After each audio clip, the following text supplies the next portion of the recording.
बागमती प्रदेशमा मन्त्री परिषद विस्तार गर्ने मुख्यमन्त्री शाक्यको तयारी, 5 मन्त्री र 4 राज्यमन्त्री थपिँदै।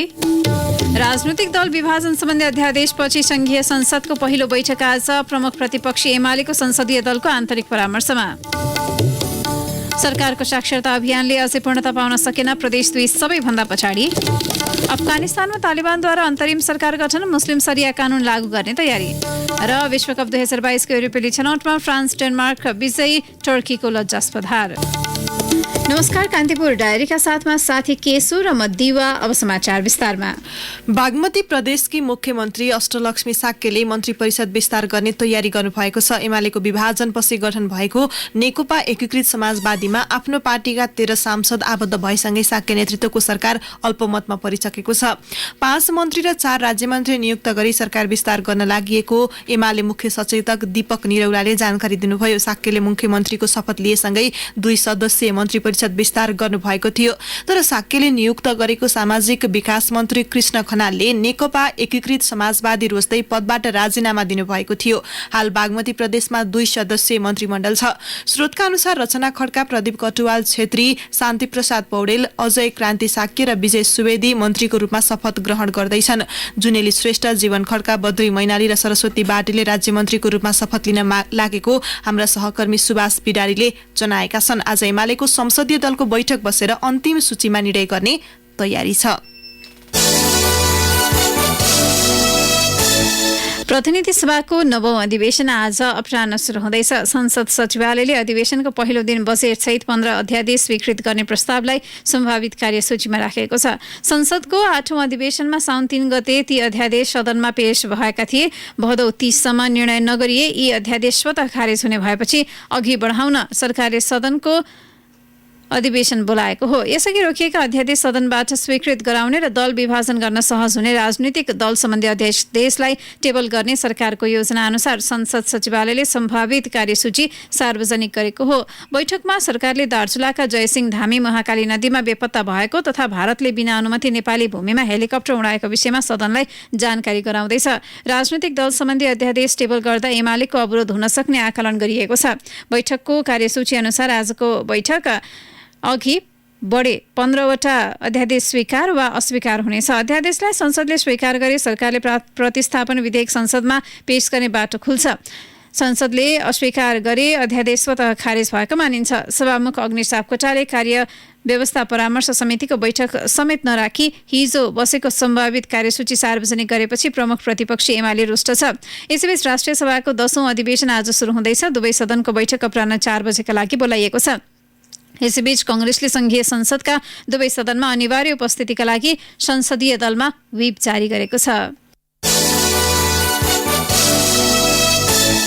संघीय संसदको बैठक अघि प्रमुख प्रतिपक्ष एमालेको संसदीय दलको बैठक बसिरहेको छ। संघीय संसदका दुवै सदनमा प्रतिपक्षको आगामी रणनीति, सरकारले संसदमा प्रस्तुत गर्ने अध्यादेशमा पार्टीको भूमिका लगायतका विषयमा छलफल गर्न एमाले संसदीय दलको बैठक बोलाएको हो।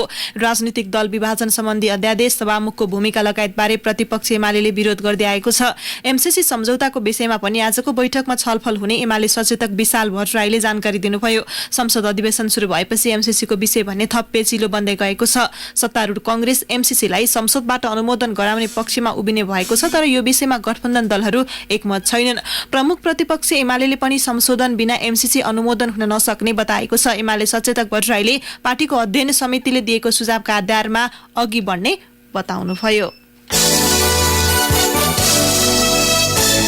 सरकारले 2 वर्षभित्र मुलुकलाई साक्षर बनाउने अभियान सञ्चालन गरे पनि 13 वर्ष बित्दा समेत अझै 32% नागरिक निरक्षर रहेका छन्। 2065 सालमा सुरु भएको सो अभियानबाट मुलुकका 68% जनसङ्ख्या मात्र साक्षर भएको सरकारी तथ्याङ्क छ। हालसम्म 54वटा जिल्ला मात्र साक्षर घोषणा भएको शिक्षा तथा मानव स्रोत विकास केन्द्रले जनाएको छ। प्रदेश 1 को ताप्लेजुङ, सोलुखुम्बु, प्रदेश 2 को सबै 8वटै जिल्ला, बागमती प्रदेशका काठमाडौँ, लुम्बिनी प्रदेशको कपिलवस्तु र बाँके, कर्णाली प्रदेशको मुगु, जुम्ला, हुम्ला, कालीकोट, डोल्पा तथा सुदूरपश्चिम प्रदेशको कैलाली, कञ्चनपुर, डोटी, बाजुरा तथा बझाङ साक्षर घोषित हुन बाँकी रहेको केन्द्रका निर्देशक नीलकण्ठ ढकालले बताउनुभयो। यसै सन्दर्भमा हामीले केन्द्रका निर्देशक ढकाललाई साक्षरता अभियान अझै किन पूर्ण हुन नसकेको भनेर सोधेका छौं। साक्षरतालाई अलिकति अभियानको रूपबाट लैजानुपर्ने रहेछ। अभियानको रूपबाट जान पर्दाको लागि चाहिँ अब हाम्रो गाउँ समाज कुना कुनामा समुदायमा चाहिँ निरक्षरहरूको संख्या पहिचान गरेर उहाँहरूलाई चाहिँ कम्तीमा पनि 4 महिनाको निरन्तर शिक्षा र साक्षरताका कक्षाहरू सञ्चालन गरेर उहाँहरूले चाहिँ पढ्न लेख्न अनि त्यसै गरी दैनिक हरिसाबका कुराहरू चाहिँ सिक्न जान्न भइसकेपछि अनि बल्ल चाहिँ साक्षर घोषणा गर्न मिल्ने। त्यस कारणले गर्दा अलि यसलाई अभियानको रूपमा सुरुका वर्षहरूमा चाहिँ 71-72 सालबाट चाहिँ अलिकति अभियानको रूपबाट सञ्चालन भएको कारणले गर्दा अब अहिलेसम्म हामी चाहिँ 54 जिल्लाहरूमा पुगेका छौँ। तर चाहिँ अब हाम्रो लक्ष्य त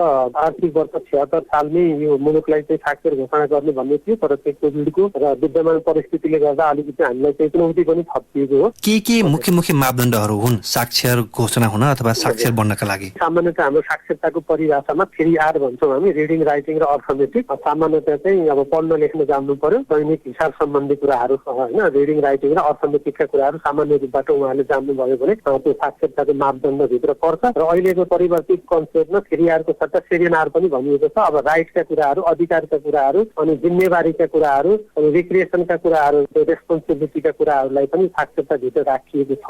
र अहिलेको चाहिँ लिटरेसीको मापदण्ड अनुसार हामीले चाहिँ अहिले साक्षर घोषणा गर्ने भनेको सामान्यतः पढ्न लेख्न र दैनिक हरिसाब गर्न सक्ने व्यक्तिलाई चाहिँ हामीले साक्षरताको मापदण्डभित्र राखेका छौँ। कति प्रतिशत जनसङ्ख्या साक्षर हुनुपर्छ साक्षर घोषणा हुनका लागि? कम्तीमा 95%। यो पनि 15 देखि 60 वर्ष उमेर समूहको 95% साक्षर हुनुभयो भने त्यस्तो जिल्ला अथवा त्यस्तो स्थानीय तहलाई साक्षर स्थानीय तह अथवा जिल्ला घोषणा गर्न मिल्छ।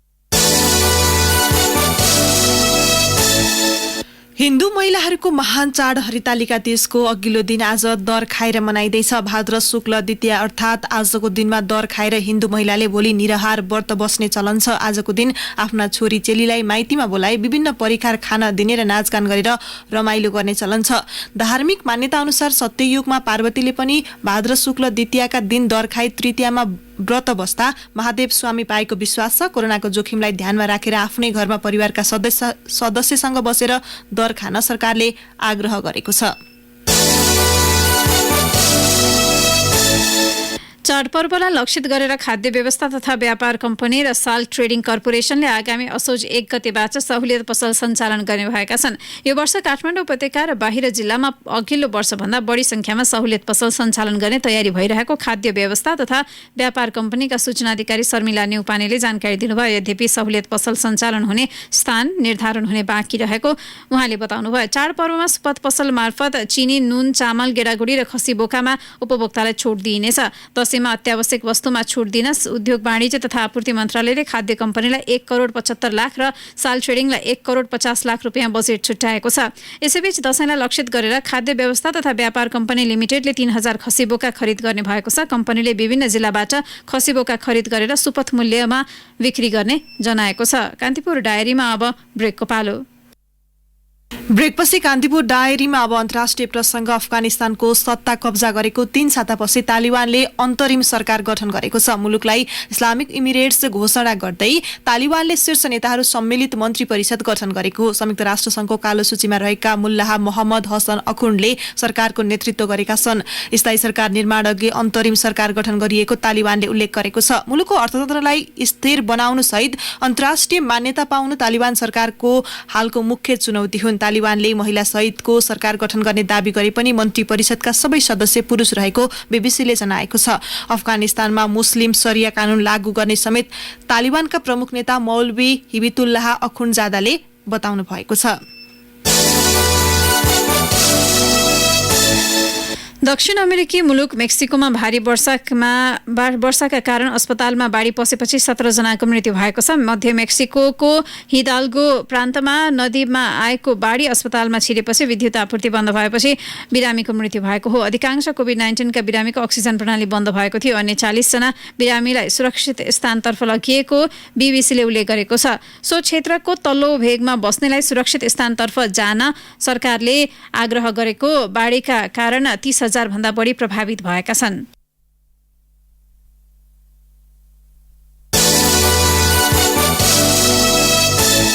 अब खेल प्रसङ्ग। विश्वकप 2022 को युरोपेली छनौटमा फ्रान्स, डेनमार्क, स्कटल्याण्ड, नेदरल्यान्ड्स विजयी भएका छन्। फ्रान्सले फिनल्यान्डमाथि 2-0 को जित दर्ता गरेको हो। उसका लागि दुवै गोल एन्टोनियो ग्रिजम्यानले गरे। इजरायलमाथि डेनमार्कले 5-0 गोल अन्तरको शानदार जित दर्ता गर्यो। डेनमार्कका युसुफ पल्सेन, सेमोन जयर, अन्द्रे स्कोब ओल्सेन, टोमस देलान र आन्द्रेयस कोर्नलियसले समान 1-1 गोल गर्दै इजरायलमाथि गोलको वर्षा गरेका हुन्।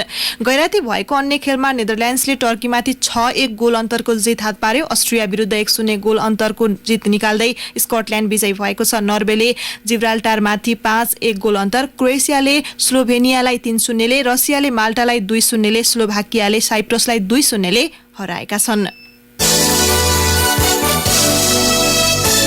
क्यानाडा की 19 वर्षीय लीला फर्नान्डेज यूएस ओपन टेनिसको महिला एकलतर्फको सेमिफाइनलमा पुगेकी छिन्। क्वार्टर फाइनलमा युक्रेनकी एलिना भितोलिनालाई हराउँदै फर्नान्डेजले सेमिफाइनलमा स्थान पक्का गरेकी हुन्। विश्व नम्बर 5 भितोलिना 6-3, 3-6, 7-6 को सेटमा पराजित भएकी हुन्। फर्नान्डेजले सेमिफाइनलमा विश्व नम्बर 2 बेलारुसकी एरिना साबालेन्कासँग प्रतिस्पर्धा गर्नेछिन्। साबालेन्काले चेक रिपब्लिककी बारबोरा रेस्किसोभालाई 6-1 र 6-4 को सेटमा हराउन सफल भएकी हुन्। यसैगरी पुरुष एकलतर्फ रसियाका डेनियल मेदवेदेव सेमिफाइनलमा पुग्न सफल भएका छन्। ड्यानियलले नेदरल्यान्ड्सका बोटिक भान डे जान्सुल्पलाई 6-3, 6-0, 4-6 र 7-5 को सेटमा हराएका हुन्।